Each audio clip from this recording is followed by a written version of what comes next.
Various board games are graced with the Mensa Select seal. The Mensa seal is given to 7 board games every year that are the highest rated at the Mensa Mind Games convention, where Mensa members gather and play board games nonstop for basically an entire weekend and then vote on their favorites. Around 10 years ago, I noticed that I had actually already inadvertently qualified for Mensa with the test I had taken for a different reason. As I was going to St. Ives, I met a man with 7 wives. Every wife had 7 sacks. Every sack has 7 cats. Every cat has 7 kittens. Kittens, cats, sacks, and wives. How many were going to St. Ives? My phone number is 555. Wait. I barely remember Diet 3. Say it again. So I kept an eye on Mensa Mind Games every year, with the intent to participate when Mensa Mind Games wasn't too far away, when Mrs. Warfield wasn't pregnant and thus needing my help,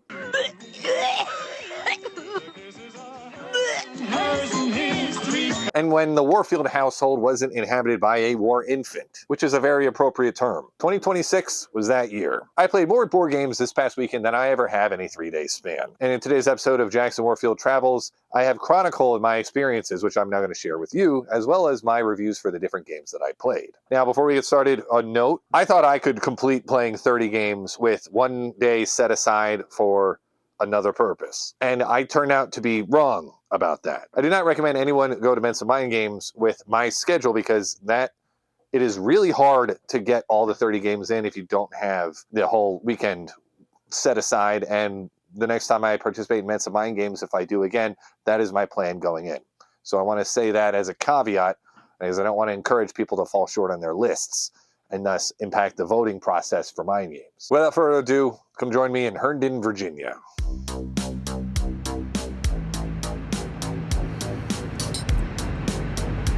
Is it possible to have too much of a good thing? We're about to find out. I'm Jackson Warfield, and I am currently driving from an Airbnb to Mensa Mind Games, running notably behind the schedule. Herndon, Virginia is not particularly close to my house, but it's actually closer than the World Series of Board Game satellite tournament that I attended 2 months ago.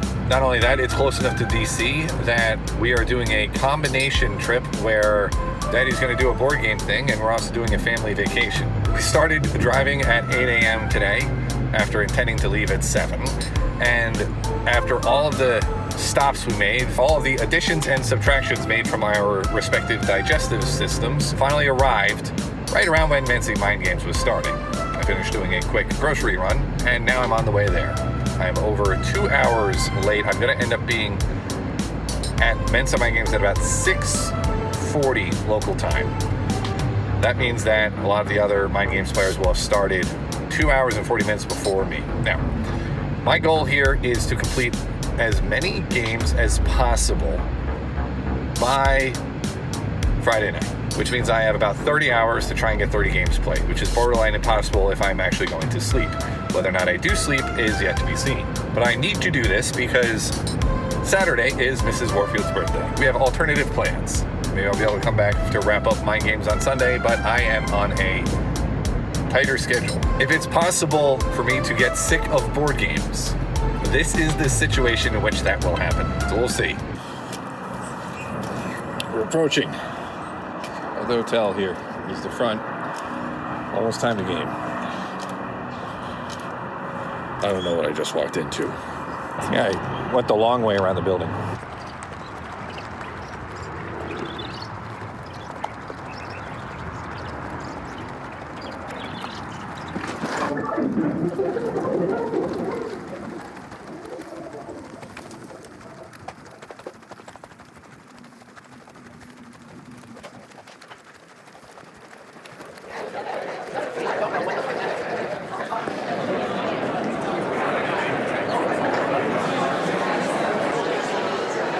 First game I played was Critter Kitchen. Critter Kitchen is an interesting game where you are leading a team of critters to make the best meals possible by first going to get ingredients from different markets that are a little bit changing. The ingredients you get each round are changing, and then putting them together in ways to maximize points.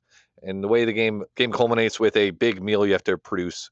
The game uses things like refrigerator mechanisms and a big meal at the end to make it interesting. Critter Kitchen has a little bit of a rough rule book.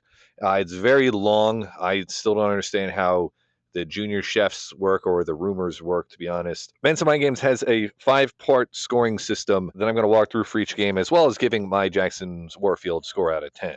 The first Mensa category is aesthetics. Critter Kitchen got a 4 for me. It's a very nice looking game. For instruction, I give it a 3, and that might be a little bit generous. Originality is a 5. I can't recall a game like this, even though I recognize a lot of the mechanisms in different games. Play appeal was a 3. It's just not, again, a game I really feel like playing here. And then play value was a 3 for a total score of 18 for the Mensa score. My score out of 10 is a 7.0. Critter Kitchen would actually go on to win one of the Mensa Select seals, despite the fact that I wasn't a huge fan of it. There are a lot of people voting on this. Game number 2 that I played was Galactic Cruise, which took a long time. I'll put this in here. It took 4 hours to set up and play Galactic Cruise 2-player, which for normal circumstances would have been fine if you know what you're going into with Galactic Cruise, but I thought that was a little bit much for Mensa Mind Games, where you're trying to review as many games as possible. Galactic Cruise gets a 5 for aesthetics. It's a great looking game. Not only is the game look great, but also the storage mechanisms are excellent. It comes with game trays. For instructions, it's a 4. A lot of people complained about how long the instructions were for Galactic Cruise, but I thought it was fine. There's some confusing parts where the rules read out the way a turn plays out, but they recommend you learn it in a different order. So, for example, at the end of every turn is when you start building ships, but they recommend you learn how to build ships before you learn what you do at the beginning of your turn, which is you fly the ships that are already on their cruises. But I give it a 4. For originality, it's a 5. I don't know of any game that's quite like this. It felt like also a Vital Lacerda game. For play appeal, I give it a 4. I was very excited to play Galactic Cruise. For play value, though, in this instance, I'll give it a 2. It's just my experience with it being at Mensa Mind Games was frustrating. I kept wondering, why is this game here? Total Mensa score is 20, but my grade for the game on Jackson's Warfield is an 8.0. I like Galactic Cruise. I just am really looking forward to playing it in a different context. All right. It is 11:55. I just played 2 games. That's it.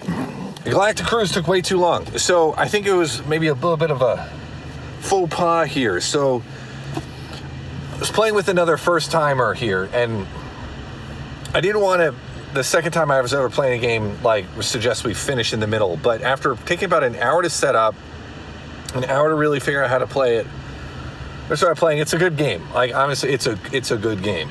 But man, it took way too much time. How dare they put Galactic Cruise in there for Mensa Mind Games?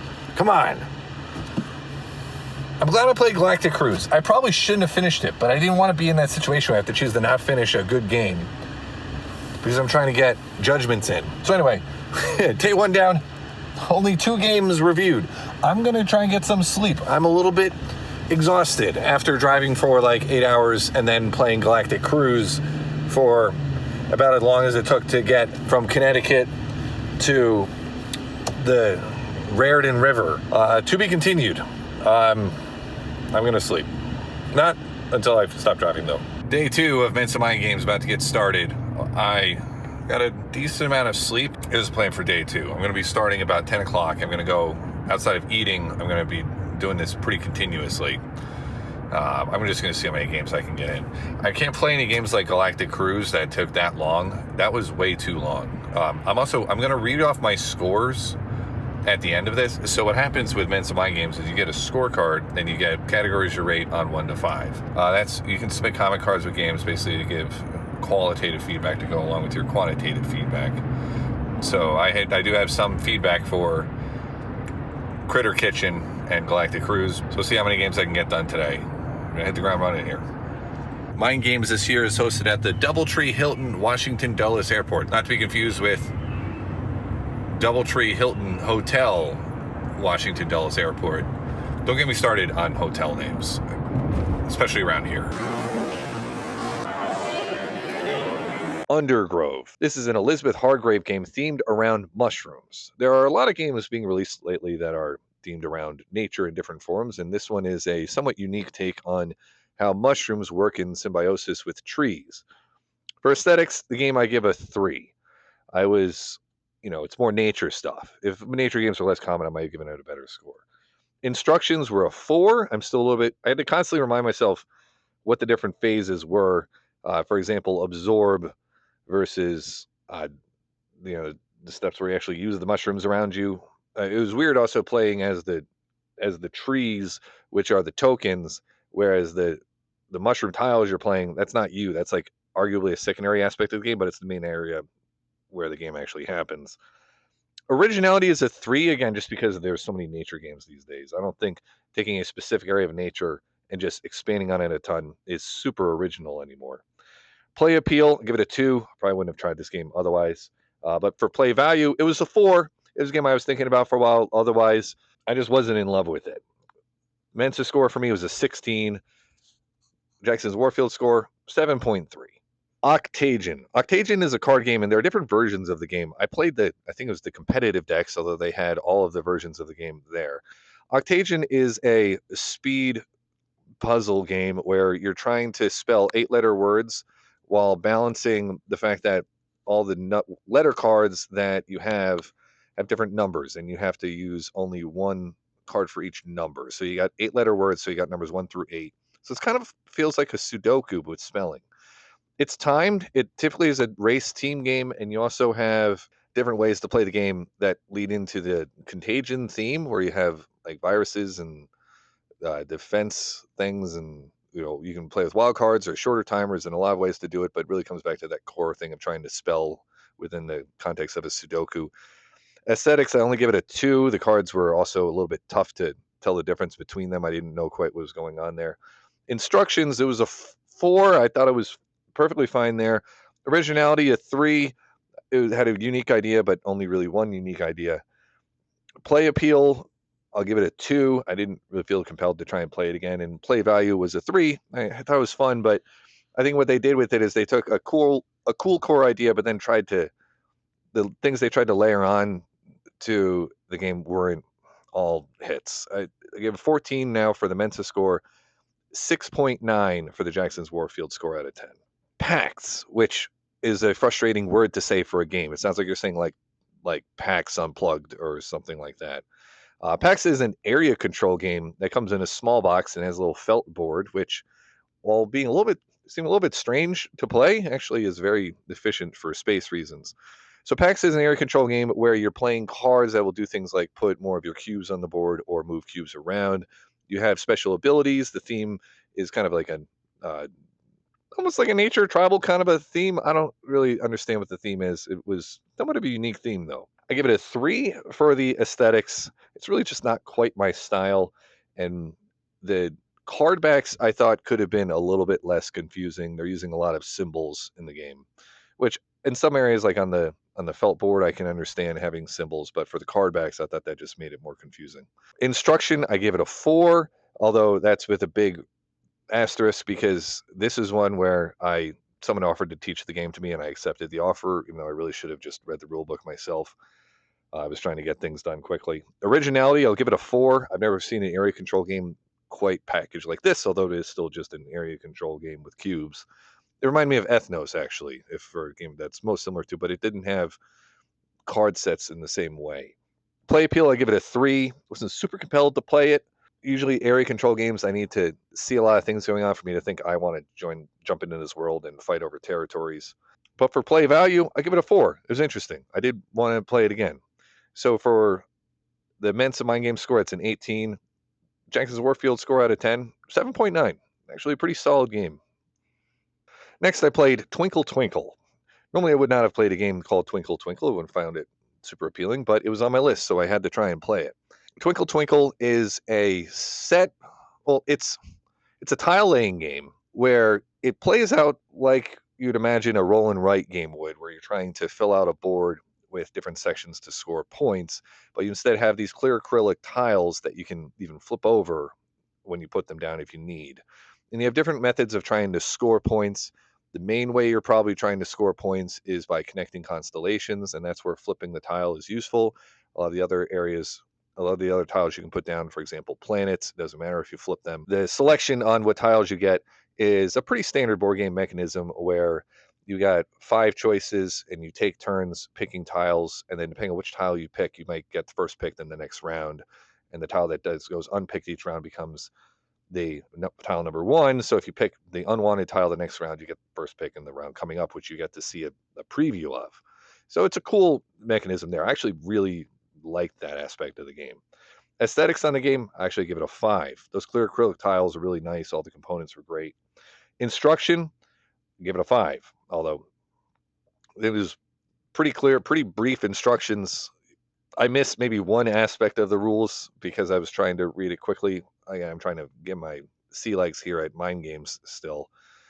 But I give it a 5 for instruction. I give it 4 for originality. I'd seen a lot of these mechanisms before, but bringing them together like this, I thought was original. I couldn't think of a game that gave me a similar feel to this. It's a very fast way to play this type of a game.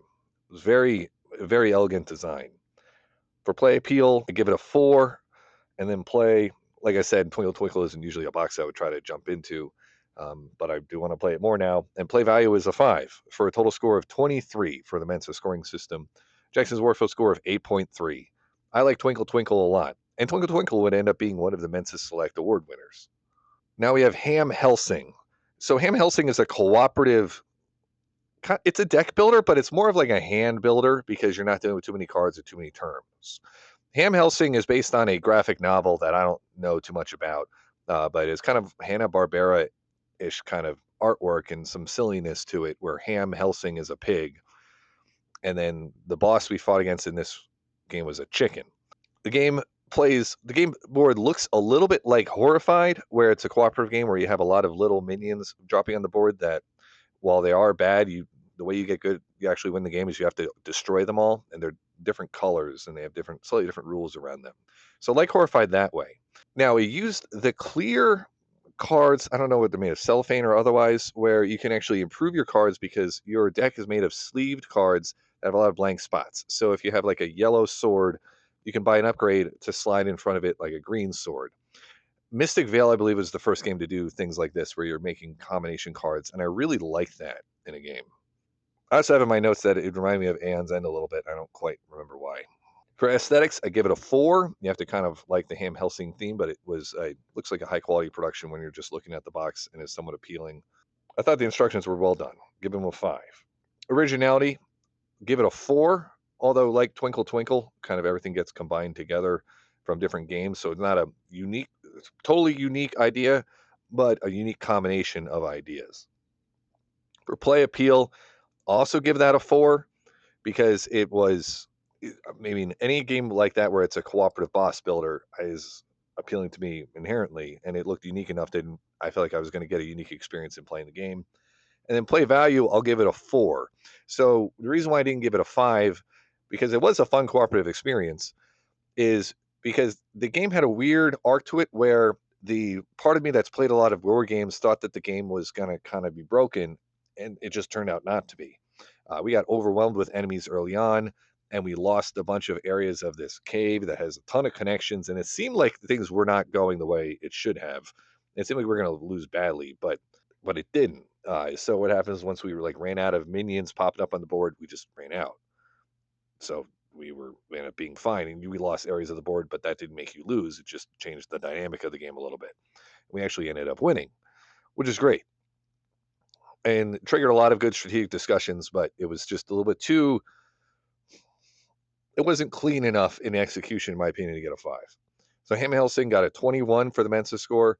Give it a 7.6. I'm not super likely to play it again because it also did take a kind of a long time to play, but to be fair, we were playing 4 players. Mosaic, just if anyone's looking this up, I don't think it has an entry on Board Game Geek. There are a lot of games on Board Game Geek called Mosaic, including Mosaic: A Story of Civilization, which is a much more popular game. Mosaic is just a tile laying game, and you're building a mosaic, and you're trying to build a mosaic in terms of getting your color, which is a secret objective that you have, to match 7 tiles, make a chain of 7 tiles that all have your color touching each other. And you have moves where some actions will allow you to swap tiles around or swap objectives around even. The tiles are interesting. The rules we got were, I think, in a printout. I don't even remember that much about the box itself. I'm glad this game was here, but I would think that if you're going to go to Mensa Mind Games, you probably have a lot of things you want to do first, like get the game, have an actual entry on Board Game Geek. Anyway, aesthetics of the game, I'll give it a 4. Instructions, will give it a 5. It's pretty simple instructions. I would have appreciated something in the rules to say when you draw a tile to make sure you know that you basically end up with an extra tile for the rest of the game, because that felt wrong at first, but I think that is how the game is meant to be played. They just never made you feel better about that in the rules. They say some tiles will make you draw a tile, or you draw an extra tile when you make a double connection when you place a tile down instead of just a single connection. Originality, I'll give it a 4. I don't remember a tile playing game that works quite like this. Play appeal, I'll give it a 3. The box isn't super appealing, but it is a pretty straightforward game that I would like to play with people who aren't necessarily even into modern board games, that just like playing tabletop games that can be a little bit puzzly. And then play value is 5. I actually thought this was a great tactical experience. I actually really liked it. I was disappointed that it wasn't a Board Game Geek, so I couldn't really enter my Jackson's Warfield rating anywhere. Mensa score 21.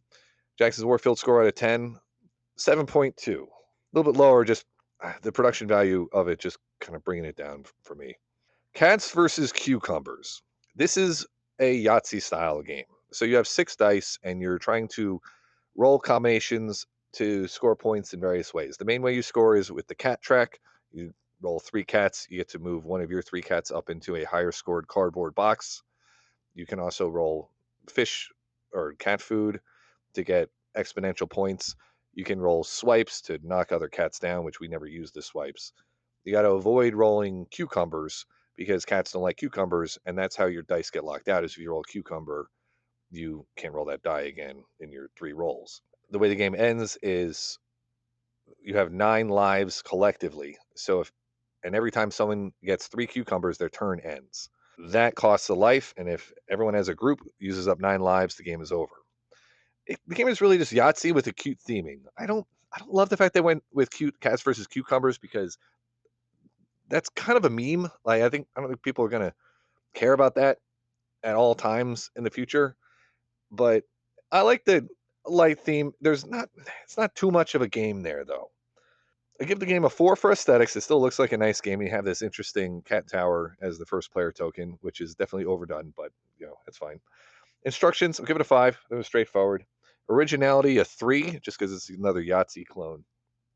Play appeal, I'll give it a 4. I could see, for example, my daughter wanting to play this game over a lot of other Yahtzee clones. The play value, I'll give it a 2. And actually, the round I played, one of the 3 players just got smoked with cucumbers. Like, I think he did 6 of the 9 lives came from him. So there wasn't quite enough of a game there. Cats vs. Cucumbers Mensa score, I give it an 18 total. My personal Jackson's Warfield score, 6.8. All right, 449 on day 2. A little bit more productive today, but not like I'm on pace to finish everything, not by any long shot. The secret here, so you got to walk around a room full of people playing games and find people that are reading the rules for a game you have to play. And then you jump in. And then once you're at that table, after you're done with that game, everyone has their sheet of games they're supposed to play. You line your sheets up and see if there's any other game that you all have in common. And the odd one out usually just is like, all right, good day to you, and finds another table. So that's how it works. I have a lot of energy right now. Not hungry for dinner yet. We'll see. They got free food. It's nice. All right, more games to be played. So how many is that I've done? I've done 9 of the 30. That's not as, I was hoping for more progress than that, but like I said, picking up. Moon Colony Bloodbath. This is a game by Donald X. Vaccarino, who you may recognize as being the designer of Dominion. And I don't know if there's a connection here, but artwork on Dominion is famous for being kind of really bad, especially on the cover. I think maybe Intrigue has the worst cover. I didn't like the artwork in this game at all. It was off-putting to me. And we actually had a discussion at the table on whether or not we thought the game was AI art or not. Now, setting that aside, the way the game works is it's a little bit of an engine builder where you have your moon colony and you start with a leader, and has an interesting mechanism where you have a deck in the middle of the table that says it's like an event deck. Within the event deck, you start off, you'll have 4 cards that are work actions where you can do things like do farming, do mining, and things like that to start to building up your engine, or building cards from your hand and things like that. And what you can do is you add cards to the event deck that might help you as well. So you can add perks from your hand into the event deck, which is a cool thing. And then the second time the event deck plays through, you'll get a boat boost, for example, to say, oh, I got this perk where I personally get 2 food and no one else does. You also get additions to the event deck that are bad things, like robots, which the robots are just all terrible in this game. And the way it works is that you eventually get so much nonsense put into your moon colony that you're all kind of doomed, that eventually you're going to lose too many people, because every time a certain robot comes up, you might lose, for example, 7 people. And you can only do this for so long until you run out of people, which is one of your resources that you have. You build it up at first when you're building out your colony, but then it all eventually comes down. So when someone gets knocked out, you do the scoring. So an interesting mechanism there. And I really, in theory, like that mechanism. And I think a lot of people like Moon Colony Bloodbath here too. Between the artwork, though, and the fact that I did think the losing people was a little bit contrived, like just losing 7 people every time a robot comes up, I wish there were a more organic way you could cause your engines to come apart, as opposed to just have just one resource to say once you're just going to run out of this resource and it's going to end the game. So it was fine, but my imagination wasn't captured as maybe as much as other people. Although it was interesting theming though, because it definitely seems like the characters you have in the game are not super qualified at running a moon colony. For aesthetics, I'm giving it a 3, and that might be a little bit generous because I don't know for a fact it's AI art. I don't think it is. It just looks like it. Instruction, I give it a 4. Some areas might be missing some aspects of instruction, but I think overall it was fine. For originality, I give it a 5 because I don't think I've ever played a game quite like this. I thought that was unique. Like I said, I really like the idea of a doomed engine builder. For play appeal, I'll only give it a 3. The theme, I just don't like the theming. I don't like the presentation of the game. I don't think it just wasn't for me. And then play value, I'll give it a 3. Like I said, it felt like a little bit contrived when the game came to an end. Mensa score 18. Jackson's Warfield score 7.0. 6:27 p.m. Just ate dinner and I have to break away again for one of my other jobs, exterminator at the Airbnb. Nothing that you need to be a full-time exterminator for. Part-time, dad exterminator is perfectly sufficient. And we're talking about a stinging insect type of a situation. So that's going to take up more time. I'm going to head back and just try to crank out all the games I possibly can. At least I'm happy I hit double digits. I really would like to get to 20 games played. And the games I have left should be faster. Hopefully Friday night too. This is Friday. I'm not going to know what day it is by the end of this. But hopefully Friday night's a very active time for people playing stuff. I'm flipping my strategy. Previously I was trying to get games in that were difficult to get played. And now, knowing that the chance of me getting everything is very low, I'm now trying to not play games that take a long time. We'll check in again later. They had pizza. That was dinner. PocketParks. I have not played the game Parks, by the way, which actually was at Mensa Mind Games, but I wasn't assigned that game. PocketParks is a card game. It's a set collection game where you have different parks that all have different traits to them. So they could be, say, family-friendly parks or mountainous parks. I actually don't remember what the categories are off the top of my head, but the point is that every card is a park, with a nice picture of the actual park. And we have a set of icons on that park, and you're trying to make sets of the icons. Some parks can be used to steal cards from your opponent as well. It's kind of overly simple, and honestly, I don't know that there's a ton of strategy to the game, because it seemed like every turn you took, you basically were able to kind of just add one card to your set or remove one from your opponent. That was kind of it. There wasn't really a way to get ahead. I played the game. We played 3 rounds, which also wasn't obvious in the rulebook how many rounds you're supposed to play unless you play with certain variants. And the player went first one each time. So for aesthetics, PocketParks gets a 4 because the artwork is really nice. Also, they put little check mark boxes on each of the cards to say when you've been to different parks. So if anyone who's playing that's like, in their 60s and has had time to go to all the national parks, maybe you can actually check all of them off. Instruction, I'll give it a 3 because some areas were not clear within the rules.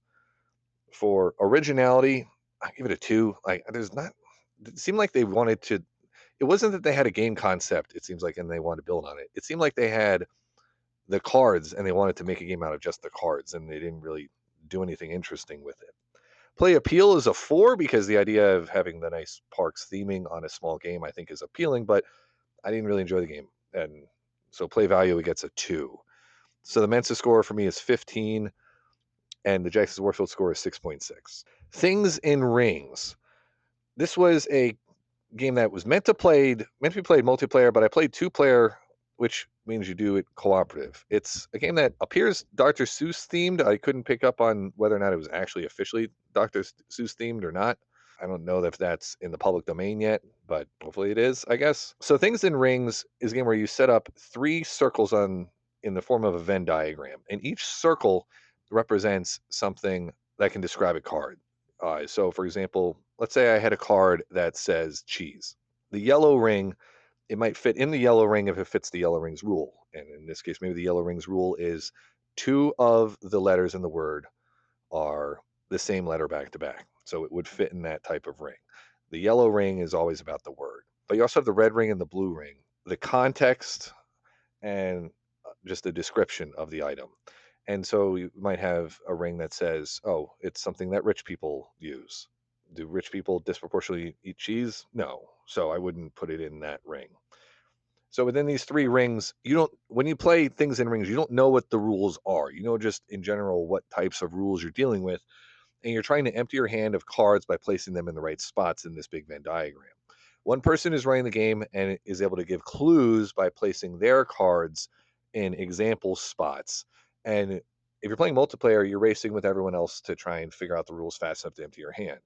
I played it cooperatively, where the person who knew the rules was trying to get me to do the right answers, which made the game feel a little bit like Headbands, which I don't like the game Headbands. Headbands is a game where it's like you're playing 20 questions, but the game, all it does to 20 questions is just make you wait for everyone else to ask questions about what their item is.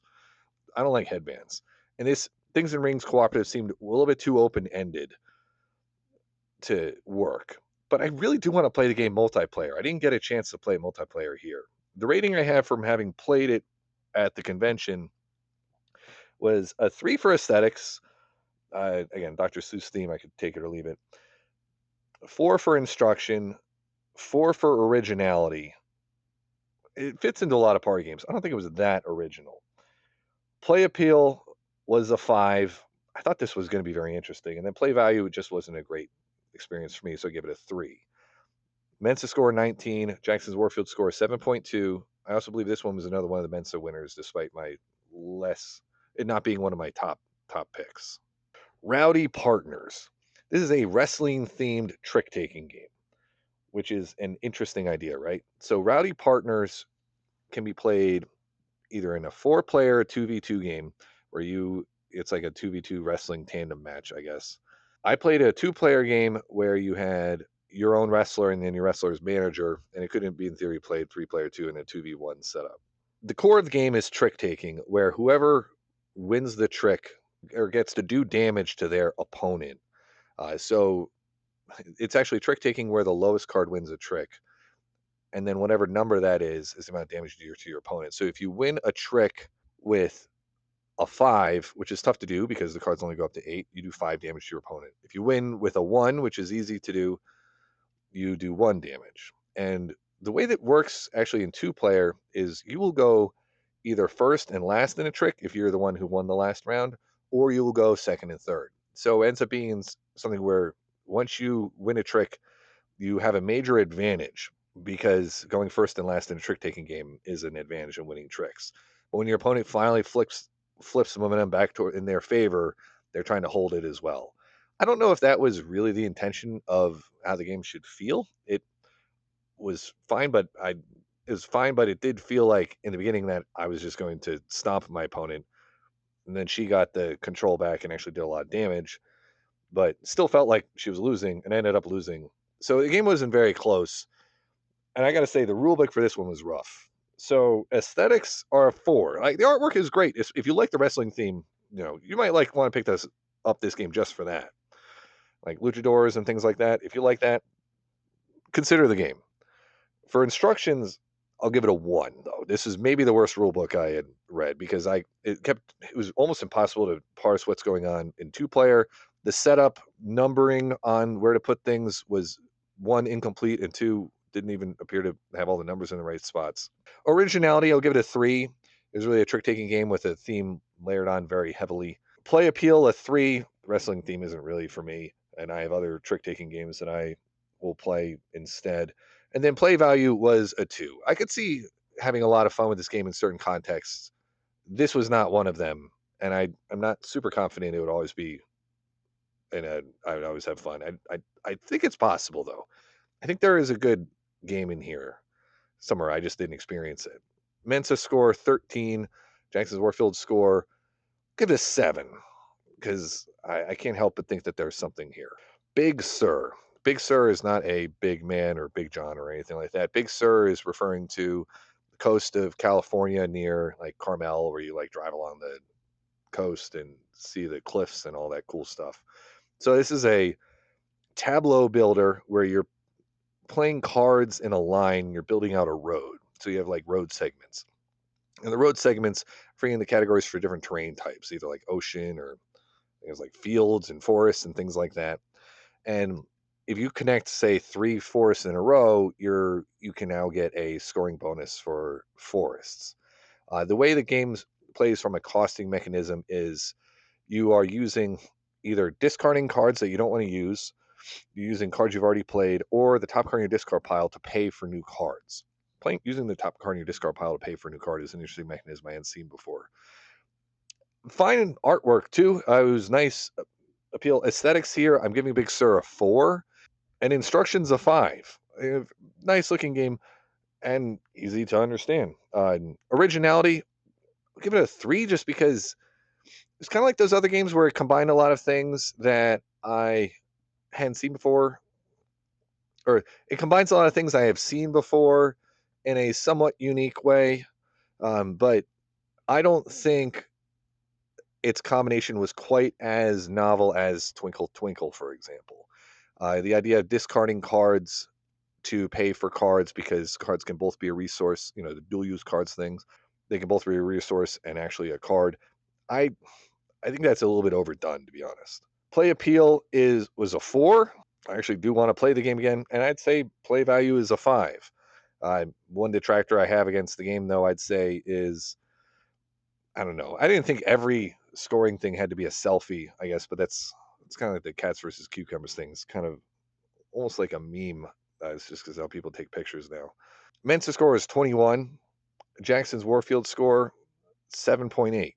Solid game. Centrix. Centrix is it's not really, I don't know what you call a game when you have a big device. But Centrix is a game where you're trying to walk your player piece up a device that has colored steps to it. And what you're doing on your turn is you're playing cards that can either move your piece or turn the steps so that the colors align differently, which is important because movement is based on what color you're near. So it was a bit of a puzzle game. I guess it was released in 2018, which makes me wonder why it was at Mensa Mind Games 2026. But it fits in with Mensa Mind Games pretty well. It was fun to play. I played it 3 players, which seemed like we should have played it with more to get the full experience. The Mensa actually recommended playing it with 4 or more, although at the box, I think you can play down to 2. You can play it with 2, but a lot of the mechanisms of the game, like jumping and bumping, don't really come into play. For aesthetics, I give it a 3. It struck me as a game that you might see on the shelves in like the 80s. Like, it didn't look like it was a modern game, which I have hesitations about buying older games because how many old games aren't very good. That doesn't mean the game isn't good. It's just I don't love the aesthetics of it. Instructions were a 5. It's pretty straightforward on learning how to play the game. Maybe 1 or 2 nitpicks in there that I can barely remember. But it's simple enough that I think you probably should have good instructions for the game too. Originality, I'll give it a 5. I don't remember a game quite like this. Play appeal, give it a 4 in context of either playing with kids or grandparents or just wanting something light. I think that has pretty strong appeal. And play value, also give that a 4. I think it's fun. I thought it was fun. It was a hit at the table I played it with.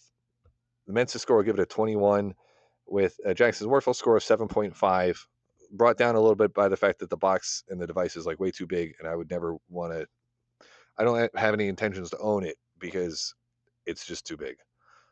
That's a problem if the game is a simple game like this, and I'm not going to use up that much shelf space for it. Please don't burn my village. I'm not just making a statement. That's the name of the game. This is a game where thematically you're trying to make offers to a dragon so that the dragon doesn't burn your village. But to be honest, the theming is kind of loose. And especially given how stylized that name is, like that's a long, weird name for a board game. Don't think they needed to, go that far with it.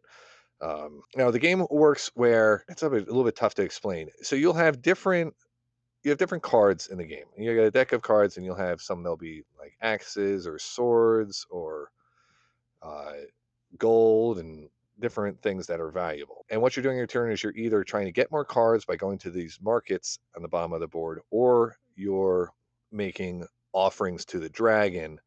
And the way you make offerings to the dragon is by playing sets of cards in front of you. And if you add to one of your sets or play a set, and the action when you do it, it makes those sets more valuable to the dragon. After you do this, you then refill the markets, and you refill markets for an undetermined amount because you're going to refill markets until you draw either a wild card or the card you just made the offering for. So what you're trying to balance is between playing big sets that are going to be worth more points, or playing sets only a few cards at a time because you'll keep bumping up the value of that type of set. So it's actually a really interesting mechanism that way.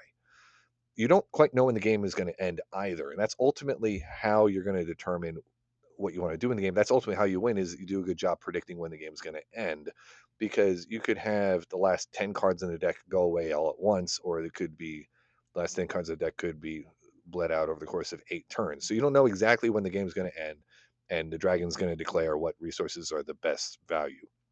So weak theme, but I thought a very interesting game underneath it. Aesthetics will give it a 4. Artwork was fine. It doesn't put me off anything, although maybe it skews you a little younger than it needs to. Instructions, I'll give it a 5. I thought it was pretty straightforward. Originality, I'll give it a 4. I would have liked the theme to give it a 5 for originality, although I thought the game concept was original. Play appeal, I'll give it a 4. Again, I just wish the theme were more on point, but I do like the idea of possibly playing the game again. And play value, I also give it a 4. It was fine. It was fun. So that's a Mensa score of 21, with Jackson's Warfield score of 7.4, which might seem a little bit low for that high of a score, but I thought this is I think this is a bit of an underrated game. Compile Main 1. I believe this is in Board Game Geek as the name Compile, because now you have Compile Main 2, but I don't think they ever retitled the first one. So Compile Main 1 is like the game Air, Land, and Sea mixed with a game like Rift Force. And if you haven't played either of those games, you in Compile Main 1 will be drafting 3 different decks of cards, and they're small decks, so like 6 cards each. You have like fire, water, speed, darkness, light, things like that.